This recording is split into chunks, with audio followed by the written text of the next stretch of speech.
آپ نے مجھ سے پوچھا کہ کیا تم نے دیکھا اس کو انتقال ہوتے ہوئے؟ تو حضرت جابر فرماتے ہیں جی ہاں، میں نے دیکھا کہ انہوں نے ایک دھاردار برچھی کے ذریعے سے، جس کا پھل چوڑا ہوا کرتا ہے، جس کو مشقص کہا جاتا ہے عربی میں، اس کے ذریعے سے اس نے اپنی گردن اڑا دی اور اس طرح اس آدمی کا انتقال ہو گیا۔ حالانکہ مسلمان تھے وہ جو قتل ہونے والے تھے، اپنی ذات کو قتل کرنے والے تھے۔ نبی کریم صلی اللہ علیہ وسلم نے فرمایا تب تو میں ان کے جنازے کی نماز نہیں پڑھوں گا۔ دیکھیے کتنی بڑی چیز ہے، اللہ کے رسول جو ہے جنازے کی نماز پڑھنے سے منع فرما رہے ہیں۔ اس نے اپنی جان کو جو ہے اپنے ہاتھوں کیوں تلف کیا؟ اس کی اجازت نہیں تھی شریعت میں۔ اسی لیے آج بھی ہمارے فقہا میں سے بعض کا یہ مذہب ہے، جیسا حنفیوں میں امام ابو یوسف رحمہ اللہ کا مذہب ہے کہ جو آدمی خودکشی کر کے مر جاوے تو اس کی جنازے کی نماز نہیں پڑھی جاوے گی۔ ایک آدمی اللہ کی ناراضگی کو لے کر یہاں سے گیا، اس کی دعائیں مغفرت کرنے کا کیا معنی؟ اگرچہ راجح قول یہی ہے کہ اس کی جو ہے صلاۃ جنازہ پڑھی جاوے گی، مگر ان سارے واقعات سے ایک چیز ہماری سمجھ میں آتی ہے کہ شریعت نے بہت بری نگاہ سے اس کو دیکھا ہے۔ دوسروں کو قتل کرنے کی بنسبت اپنی ذات کو قتل کرنا زیادہ گھناؤنا شمار کیا گیا ہے۔ اور دوستو ہمارے سماج میں اس کے علاوہ اور بھی بیماریاں پھیلی ہوئی ہیں۔ شراب نوشی اتنی عام ہے کہ ہماری ان بستیوں میں سے، جس کو مسلمان اور معزز بستی کہا جاتا ہے، ایک سروے کے مطابق 100 سے زیادہ افراد جو ہے شراب کے اندر لت پت ہیں اور جو ہے عادت بنائے ہوئے ہیں شراب کی۔ تصور بھی نہیں تھا ہمارے اسلاف کو کل کہ اتنی بڑی تعداد ہماری بستی کے اندر شراب پینے والی ہوگی۔ اور دوستو اس پر ترا یہ ہے کہ کوئی بولنے والا نہیں۔ بہت بری حالت ہو گئی ہے اس وقت مسلمانوں کی۔ دوستو اس سلسلے میں توجہ دینے کی ضرورت ہے۔ حالانکہ شراب بنص قرآنی حرام ہے، اگر کوئی آدمی حلال سمجھ کر پیے گا دائرہ اسلام سے خارج ہو جاوے گا، کافر ہو جاوے گا۔ ایسی چیز کو ہم اپنی عادت بنائے ہوئے ہیں، بہت سوچنے کی ضرورت ہے اس وقت۔ میں یہیں بیٹھ کر اس سے پہلے آپ کو حضرت ابو موسیٰ اشعری رضی اللہ تعالی عنہ کا وہ مقولہ سنا چکا ہوں۔ حضرت ابو موسیٰ فرماتے ہیں کہ میں شراب پیوں اور اس ستون کی پوجا کروں، ان دونوں میں میرے نزدیک کوئی فرق نہیں ہے۔ اور آخرکار حالت یہی ہو جاتی ہے۔ حضرت ابو موسیٰ کی بات جانے دیجیے، خود نبی کریم صلی اللہ علیہ وسلم کا یہ ارشاد ابن ماجہ کے اندر موجود ہے۔ حضرت مفتی محمد شفیع صاحب نے آپ صلی اللہ علیہ وسلم کا یہ ارشاد نقل فرمایا ہے۔ آپ فرماتے ہیں کہ جو لوگ شراب پینے والے ہیں وہ بتوں کی پوجا کرنے والوں کے درجے میں ہیں۔ جو بتوں کی پوجا کرتے ہیں ان کا جو مقام ہے، اس شرابی کا بھی وہی مقام ہے۔ بعض روایات میں یہ الفاظ آئے ہیں شراب پینے والا شخص لات و عزا کی پوجا کرنے والا آدمی ہے۔ اور آخرکار بات یہی ہے کہ یہ شراب انسان کو پوجا تک پہنچا دیتا ہے، اللہ کے انکار تک پہنچا دیتا ہے، اللہ کی نافرمانی تک یہ چیز پہنچا دینے والی ہے۔ لیکن کوئی جو ہے کسی کو اس سلسلے میں پڑی نہیں ہے، سب لوگ جو ہے اس وقت غفلت کی نیند کے اندر ہے۔ بہت سوچنے کی ضرورت ہے۔ ہمارا معاشرہ اگر خراب ہوا تو ہم خراب ہوں گے کل کو، اور آئندہ اللہ کے حضور ہمیں جواب دینا ہے دوستوں۔ اور اس کے علاوہ اور بیماریوں میں ایک جوا اور سٹا کی بیماری ہے۔ پچھلے سروے کے مطابق ایک معزز گاؤں کا یہ سروے ہے،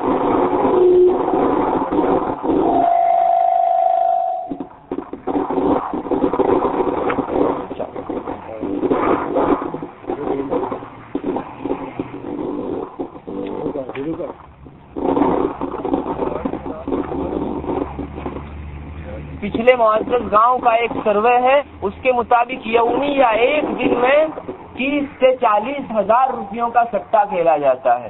دوستو یہ مسلم قوم کی اور مسلم بستی کی حالت ہے۔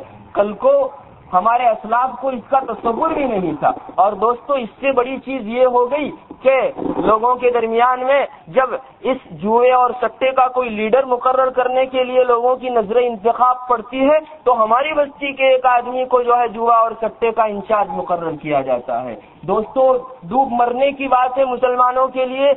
جو مسلمان کی بستی علم کی عالم بردار تھی وہی جہالت کی بھی عالم بردار ہو گئی۔ ہماری غیرت آخر کہاں مر گئی دوستو؟ بہت غور و فکر کرنے کی اس وقت ضرورت ہے، واللہ کل کو یہ فتنہ ہمیں کہیں نہیں لے ڈوبے گا۔ اور دوستو جوئے اور سٹے کے متعلق قرآن مجید میں اس کے حرام ہونے کا اعلان ہے۔ پھر ہمارا ایک مسلمان بے دریغ لوگوں کے درمیان میں کیوں جوا سٹا کھیل سکتا ہے؟ نبی کریم صلی اللہ علیہ وسلم کی ارشادات جوا سٹے کے متعلق اتنے سخت ہیں کہ ایک مسلمان تصور نہیں کر سکتا۔ آپ نے فرمایا کہ جوا سٹا کھیلنے والے شخص ایسے ہیں جیسے سور کے گوشت کے اندر اور سور کے خون میں اپنے ہاتھ کو بھگو کر اور اس میں ڈبو کر آئے ہوئے ہوں. اور ایک روایت میں مزید اس کی تصریح یہ آئی ہے, آپ نے فرمایا کہ جو آدمی جوا سٹا کھیلتا ہے اور ساتھ ہی نماز بھی پڑھتا ہے, اس آدمی کی حالت ایسی ہے جیسے پیپ سے وضو کرتا ہے. پرو جو انسان کے بدن میں سے نکلتا ہے اس سے وضو کر کے نماز پڑھنے کے لیے جاتا ہے. جیسے پرو کے ذریعے سے وضو کر کے نماز پڑھنے والے شخص کی نماز قبول نہیں, جوا سٹا کھیلنے والے شخص کی نماز قبول نہیں ہوا کرتی.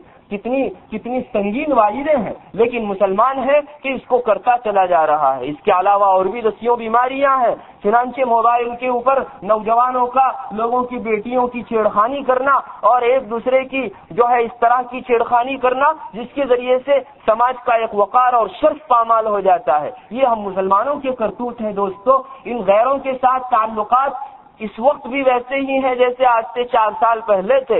ہریجنوں کی عورتوں کے ساتھ جو ہے مسلمان اتنا ملوث ہے کہ ہماری نگاہیں لوگوں کے سامنے جو ہے شرم سے نیچی ہو جاتی ہے. آخر لوگوں کے سامنے ہم بات کریں تو کس منہ سے بات کریں؟ دوستو, بہت گھناؤنی چیز ہے اور مسلمان کو اس سلسلے میں سوچنے کی ضرورت ہے.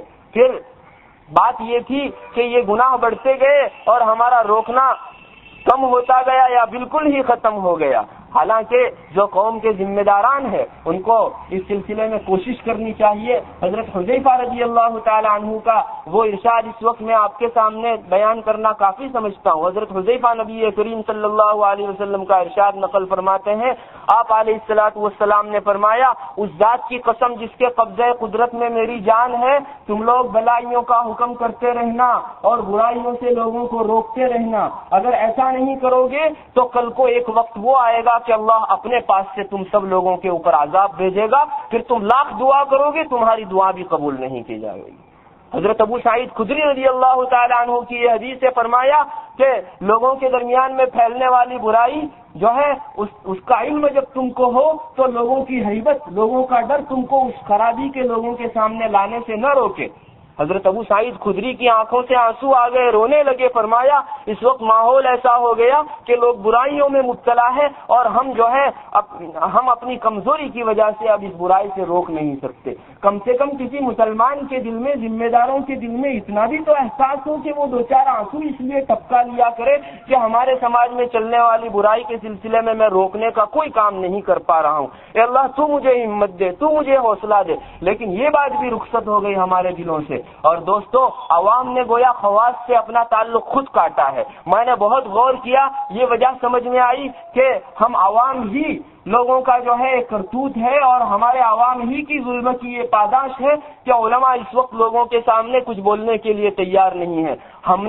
ہم عوام نے جو ہے علماء کا کیا بنا رکھا ہے, ان کے لیے کیا باقی رکھ چھوڑا ہے. چنانچہ علماء کی تنقید کرنا, ان کی توہین کرنا ہمارے دن بھر کا یہ شیوا ہو چکا ہے.